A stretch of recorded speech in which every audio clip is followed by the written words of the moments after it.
भारत माता की, भारत माता की,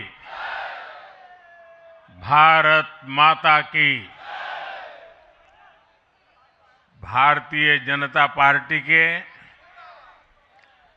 नवीन अध्यक्ष माननीय नितिन नबीन जी, हमारे पूर्व अध्यक्ष जेपी नड्डा जी, भाजपा परिवार के अन्य सभी वरिष्ठजन, देश भर से आए कार्यकर्ता साथी, देवी और सज्जनों, सर्वप्रथम माननीय नितिन नबीन जी को दुनिया के सबसे बड़े राजनीतिक दल का अध्यक्ष चुने जाने पर बहुत बहुत बधाई देता हूं, बहुत बहुत शुभकामनाएं देता हूं। बीते कई महीनों से संगठन पर्व यानी कि पार्टी का छोटी सी इकाई से लेकर के राष्ट्रीय अध्यक्ष चुनने की एक व्यापक प्रक्रिया 100% लोकतंत्र तरीके से भारतीय जनता पार्टी के संविधान के स्पिरिट को और उसमें बताई गई हर बात को ध्यान में रख करके लगातार चल रही थी। आज उसका विधि पूर्वक समापन हुआ है। संगठन पर्व का ये विशाल आयोजन भारतीय जनता पार्टी की लोकतांत्रिक आस्था, संगठनात्मक अनुशासन और कार्यकर्ता केंद्रित सोच का प्रतीक है। मैं देश भर के कार्यकर्ताओं का इस प्रक्रिया को सफल बनाने के लिए बहुत बहुत अभिनंदन करता हूं। साथियों, बीते 1-1.5 वर्षों में डॉक्टर श्यामा प्रसाद मुखर्जी की 125वीं जयंती का पर्व, अटल जी की 100वीं जन्म जयंती, राष्ट्रीय स्वयंसेवक संघ के 100 वर्ष, ऐसे महापर्व हम मनाते रहे हैं। ये वो प्रेरणाएं हैं जो देश के लिए जीने के हमारे संकल्प को और मजबूत करती है। हमारा नेतृत्व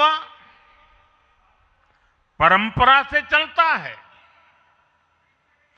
अनुभव से समृद्ध होता है और जनसेवा, राष्ट्र सेवा के भाव से संगठन को आगे बढ़ाता है।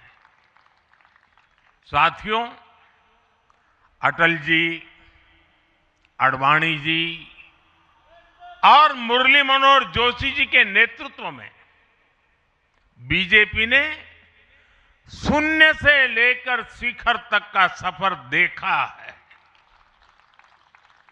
इस सदी में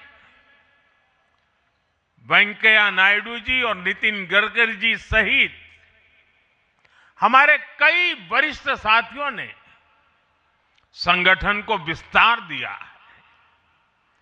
राजनाथ जी के नेतृत्व में पहली बार बीजेपी ने अपने दम पर पूर्ण बहुमत हासिल किया। फिर अमित भाई के नेतृत्व में देश के अनेक राज्यों में भाजपा की सरकारें बनी। लगातार दूसरी बार केंद्र में बीजेपी की सरकार बनी। फिर जेपी नड्डा जी के नेतृत्व में भाजपा पंचायत से लेकर पार्लियामेंट तक और सशक्त हुई। केंद्र में लगातार तीसरी बार भाजपा एनडीए की सरकार बनी। मैं पूर्व के सभी अध्यक्षों का उनके अमूल्य योगदान के लिए देश के कोटि कोटि कार्यकर्ताओं की तरफ से और मेरी तरफ से बहुत बहुत अभिनंदन करता हूं। साथियों, आप जानते हैं आज भाजपा का जितना फोकस संगठन के विस्तार पर है, उतनी ही बड़ी प्राथमिकता कार्यकर्ता के निर्माण की भी है। भाजपा एक ऐसी पार्टी है जहां लोगों को लगता होगा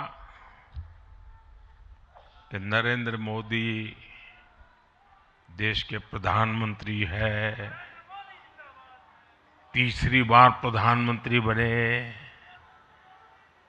50 साल की छोटी आयु में मुख्यमंत्री बन गए, 25 साल से लगातार हेड ऑफ द गवर्नमेंट रहे हैं।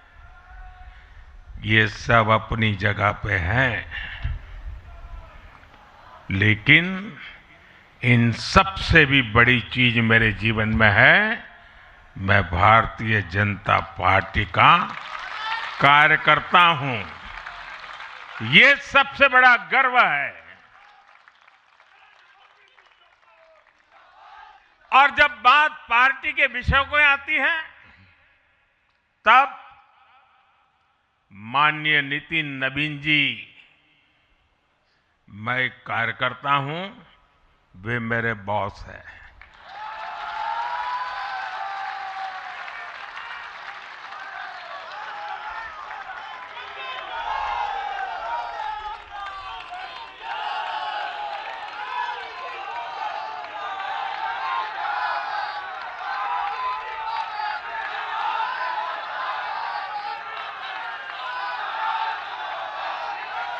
अब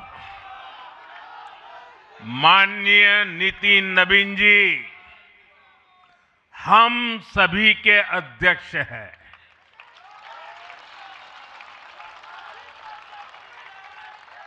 और उनका दायित्व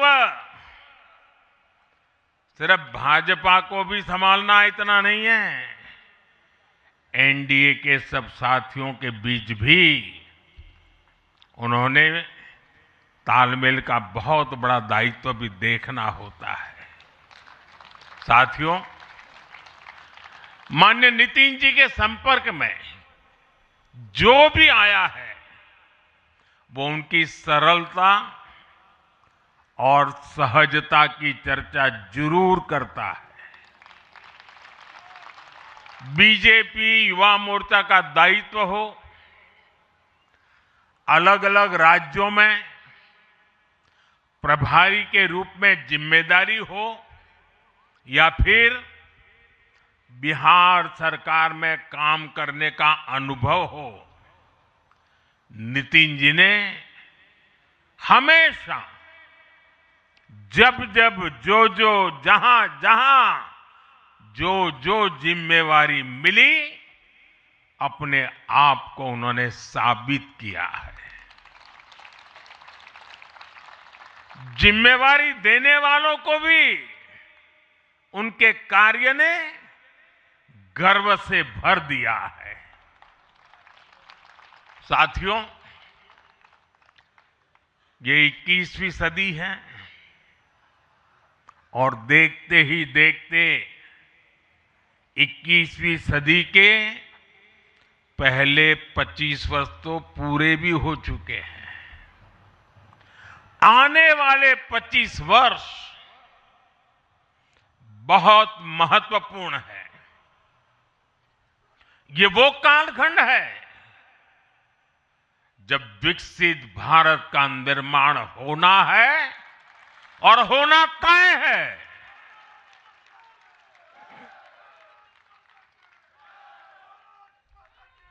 इस महत्वपूर्ण कालखंड की शुरुआत में हमारे माननीय नितिन नवीन जी बीजेपी की विरासत को आगे बढ़ाएंगे।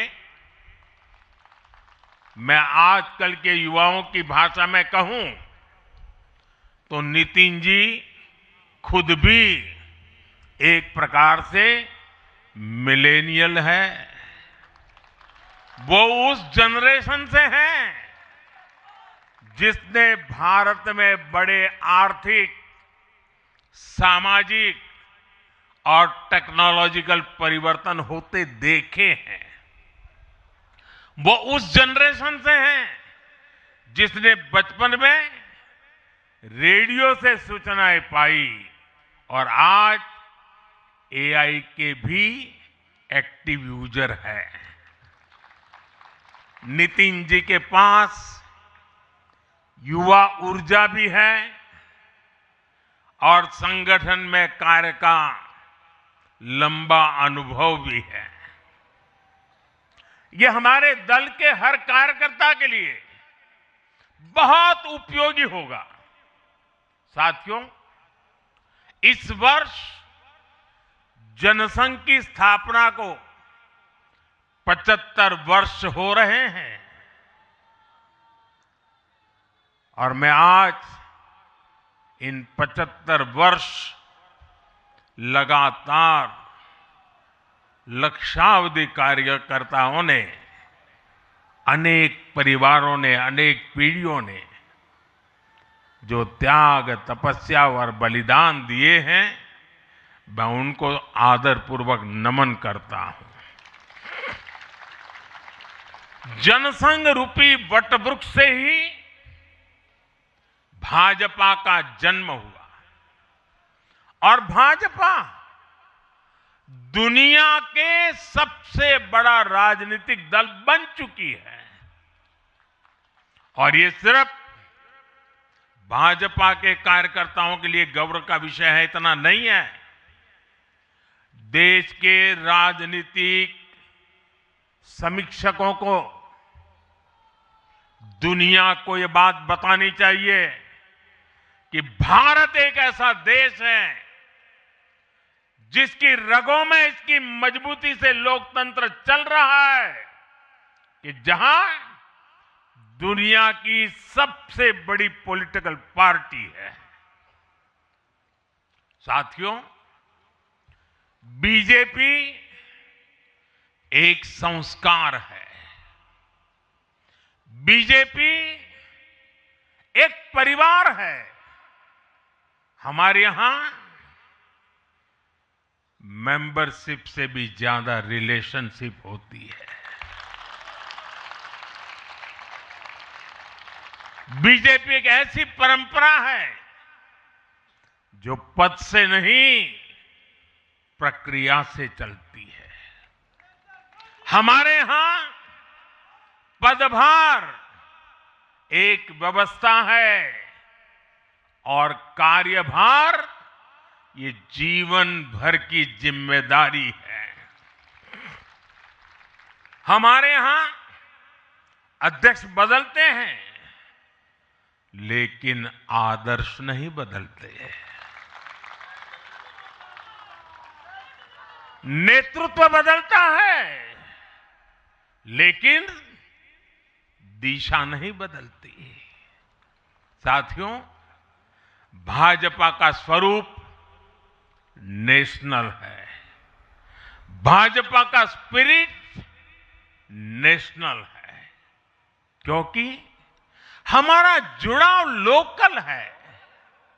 हमारी जड़ें जमीन के नीचे गहरी है।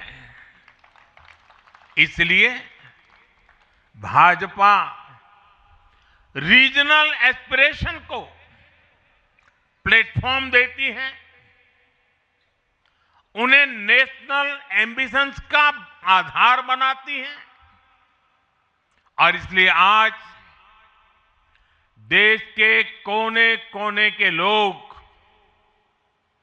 भाजपा के साथ हैं, भाजपा के साथ जुड़ रहे हैं। और इतना ही नहीं, जो भी अपनी राजनीति का प्रारंभ करना चाहता है, उसको भी भाजपा का प्रवेश द्वार सबसे उत्तम, सबसे सुरक्षित लगता है।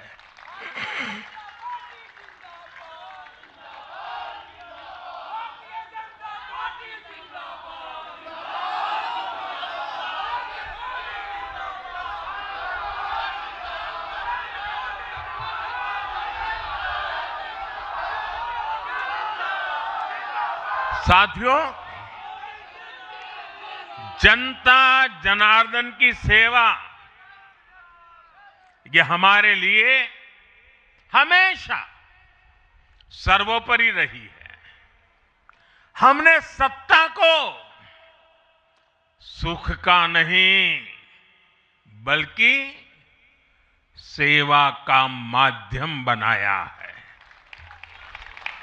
इसलिए भाजपा पर जनता का विश्वास निरंतर मजबूत होता गया है।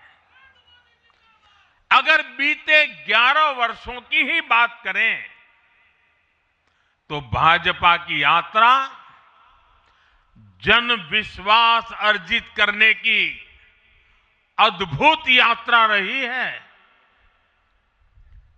बीते 11 वर्षों में बीजेपी ने हरियाणा, असम, त्रिपुरा और ओडिशा में पहली बार अपने सामर्थ्य से सरकार बनाई।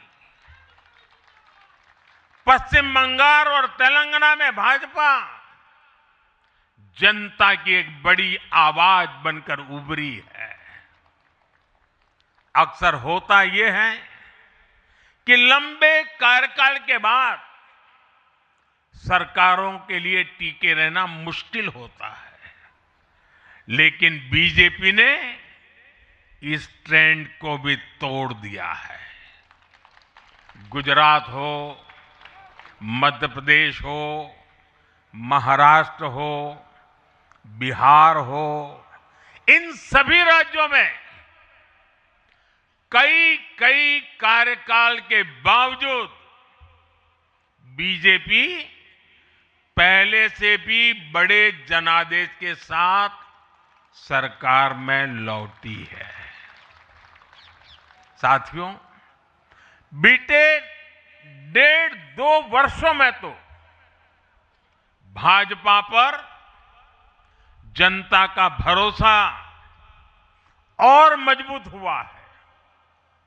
विधानसभा हो या स्थानीय निकाय, बीजेपी की स्ट्राइक रेट अभूतपूर्व रही है।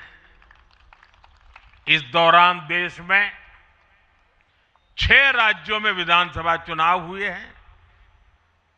इनमें से 4 चुनाव बीजेपी एनडीए ने जीते हैं।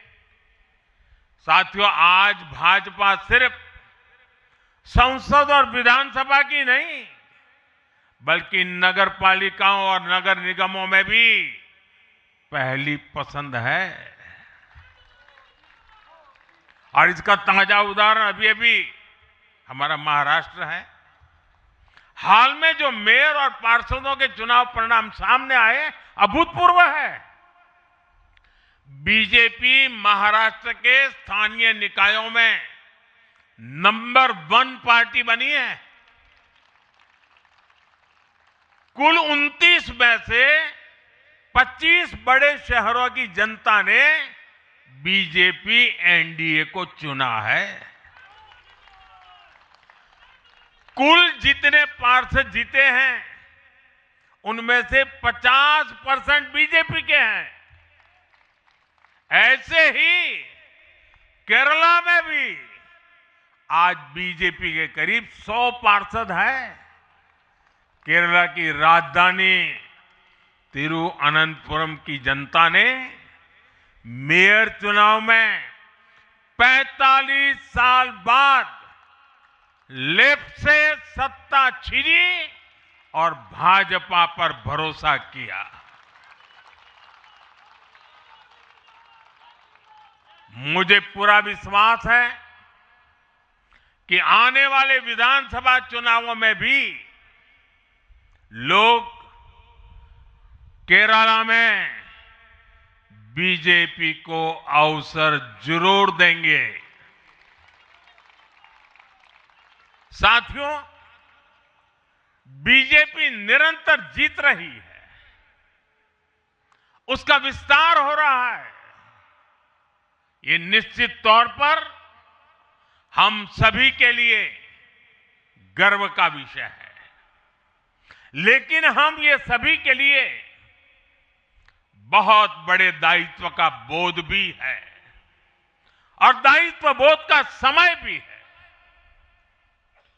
कभी भाजपा ने पार्टी विद अ डिफरेंस के रूप में अपनी यात्रा शुरू की थी।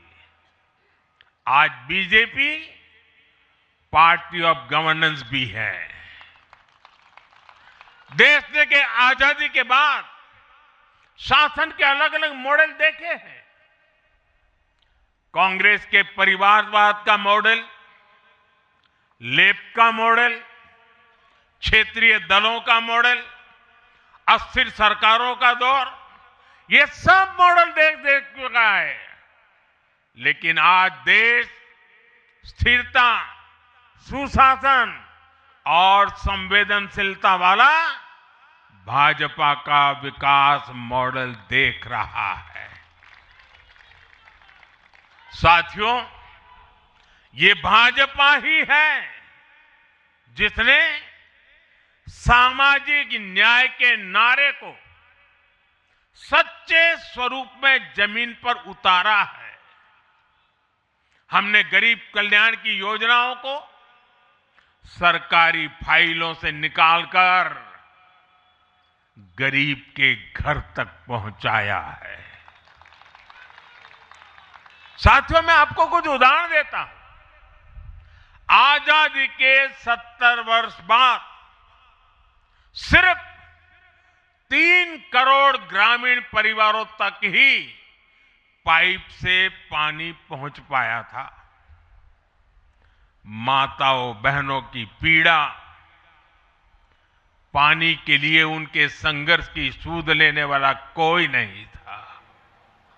और मुझे याद है, मैं जब गुजरात में राजनीतिक क्षेत्र में नहीं आया था, सामाजिक जीवन में काम करता था, तो हमारे यहाँ एक धंधुका करके स्थान है, वहाँ मैं जाता था तो वो मुझे वहाँ के लोग कहते थे कि आप यहाँ रात को मत रुकिए और जब भी आपका दौरा हो तो सुबह 10 बजे के बाद आइए। नॉर्मली मेरा नेचर रहता था कि हर नए स्थान पर जाकर रात को रुकूं, कार्यकर्ताओं से मिलूं, लेकिन धंधुका वाले मना करते थे। क्यों? वो कहते पानी नहीं है, सुबह हम आपको स्नान करने के लिए पानी नहीं दे पाएंगे। वहां तो कहावत चलती थी कि बेटी को बंदूकें दो लेकिन धंधुके मत दो, यानी उसको बंदूक लगा मार दो लेकिन धंधुके में शादी मत करो। पानी नहीं था। ये दर्द मैंने देखा है।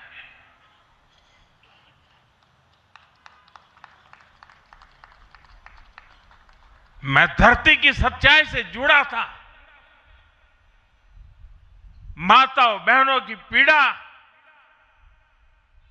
अपनी आंखों के सामने देखी थी और तब हम जल जीवन मिशन लेकर आए और सिर्फ 5-6 साल में 12 करोड़ से ज्यादा परिवारों को नल से जल की सुविधा से जोड़ा।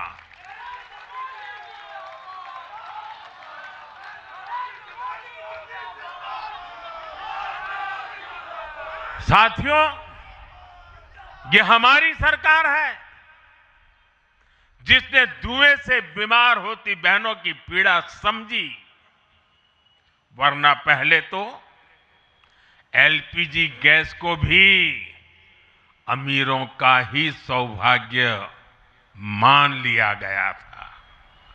भाजपा ने पूरी संवेदनशीलता के साथ हर घर को एलपीजी गैस कनेक्शन से जोड़ने का अभियान चलाया। वर्ष 2014 तक जहां सिर्फ 14 करोड़ एलपीजी कनेक्शन थे, आज देश में 33 करोड़ से अधिक गैस कनेक्शन है। ऐसे ही गांव की बहनों को लखपति दीदी बनाने का अभियान है। यह भी इसलिए संभव हो पाया क्योंकि भाजपा बहनों बेटियों के सपनों के प्रति संवेदनशील है। साथियों, एक जमाना था हम भी सुनते थे कि फलाना परिवार वो तो लखपति परिवार है, ढीकना परिवार लखपति परिवार है, यानी लखपति होना बहुत बड़ी बात मानी जाती थी। ये मोदी है जो सपने देखता है कि मेरे गांव की गरीब मां भी लखपति दीदी बनेगी।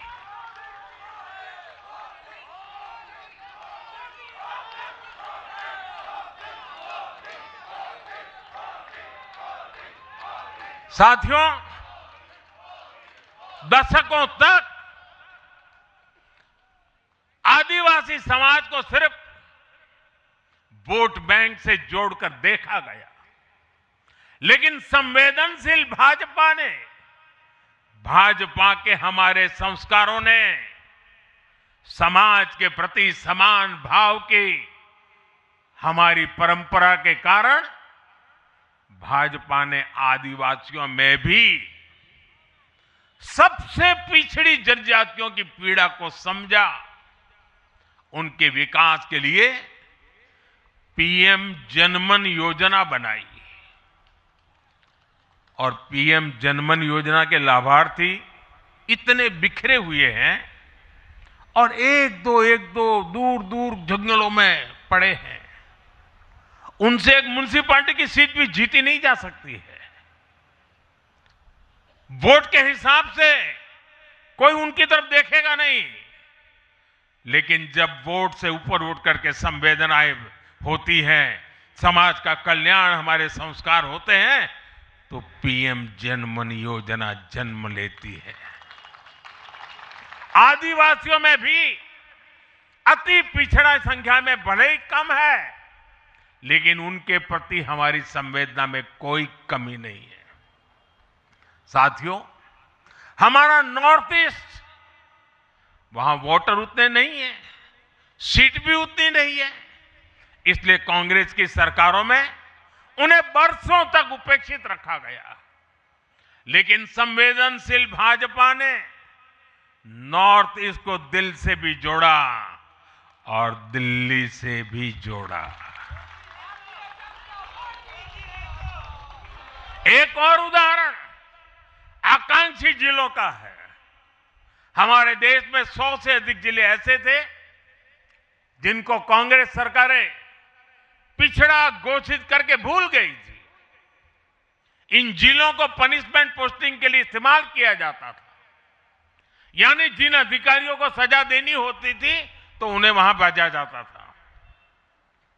हमारी भाजपा सरकार ने इन जिलों को आकांक्षी जिले घोषित किया और प्राथमिकता के आधार पर इनके विकास के लिए काम किया।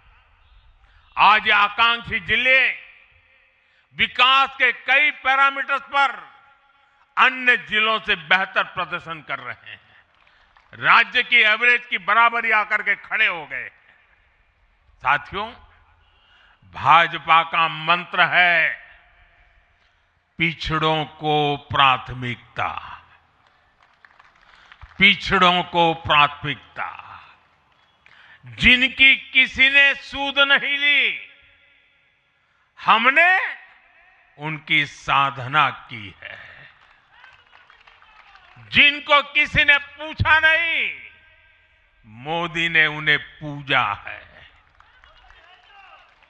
हमारी कार्य संस्कृति सर्वसमावेशी है, सर्वांगीण है, सर्वस्पर्शी है, सर्वहितकारी है, सर्व कल्याणकारी है। और ये कार्य संस्कृति गरीब को समान अवसर देने वाली है, गरीब को सशक्त करने वाली है। इसी वजह से सिर्फ एक दशक में 25 करोड़ लोगों ने गरीबी को पराजित किया है। और ये 25 करोड़ लोग कौन हैं? इनमें सबसे अधिक दलित, पिछड़े और आदिवासी परिवार है। साथियों, बीते वर्षों में जन विश्वास की जो पूंजी हमने अर्जित की है, उस भरोसे को कायम रखना बहुत बड़ी जरूरत है। देश की जनता 2047 तक विकसित भारत बनाने के लिए संकल्पित है। इसलिए बीते 11 वर्षों में रिफॉर्म्स की जो यात्रा हमने शुरू की है, वो अब रिफॉर्म एक्सप्रेस बन चुकी है। हमें राज्यों के स्तर पर, शहर की इकाइयों के स्तर पर, जहां भी भाजपा एनडीए सरकारें हैं, वहां रिफॉर्म्स की गति तेज करनी है। भाजपा सिटी गवर्नेंस का भी एक नया मॉडल देश के सामने प्रस्तुत कर रही है। इस लक्ष्य के साथ हम आगे बढ़ना चाहते हैं। साथियों, जब हम सत्ता में नहीं भी थे, तब भी हम अपने मूल आदर्शों से कभी नहीं भटके। हम राष्ट्र प्रथम के भाव से, नेशन फर्स्ट के भाव से डटे रहे, जूझते रहे, संकटों को झेलते रहे, जज्बात बढ़ाते रहे और जीतते भी रहे। हम वो लोग हैं, हमारा वो चरित्र है, हमारे वो संस्कार है। खुद से बड़ा दल और दल से बड़ा देश, ये भाजपा के हर कार्यकर्ता का संस्कार है, भाजपा के हर कार्यकर्ता का जीवन मंत्र है। इसी भाव के साथ बीते 11 वर्षों में हमने अनेक चुनौतियों पर विजय पाई है। जम्मू कश्मीर से आर्टिकल 370 की दीवार गिराना हो, 3 तलाक के खिलाफ कानून बनाना हो, इनको कभी असंभव माना जाता था। आज ये हकीकत बन चुके हैं।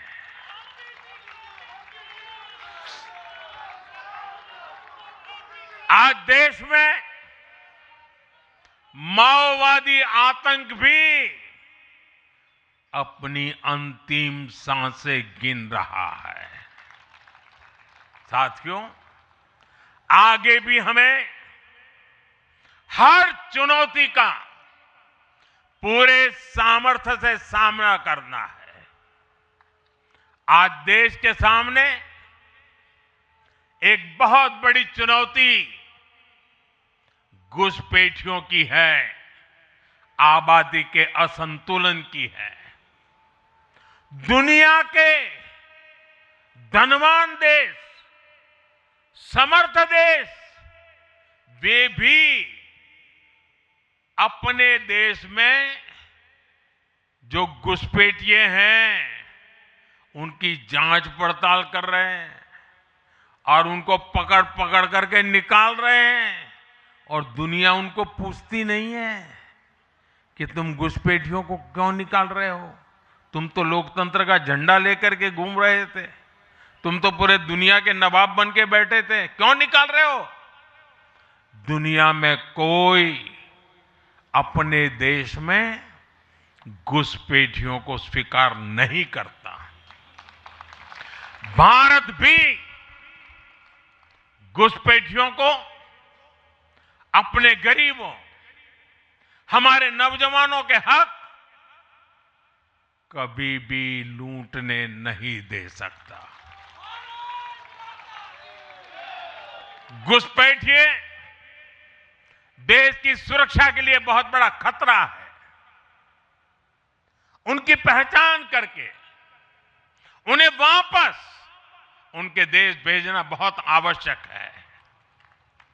इसके अलावा ऐसे राजनीतिक दल जो वोट बैंक की राजनीति में घुसपैठियों को बचा रहे हैं या उन्हें कवर दे रहे हैं, उन्हें हमें पूरी शक्ति से जनता के सामने बेनकाब करना ही होगा, उनको एक्सपोज करना ही होगा।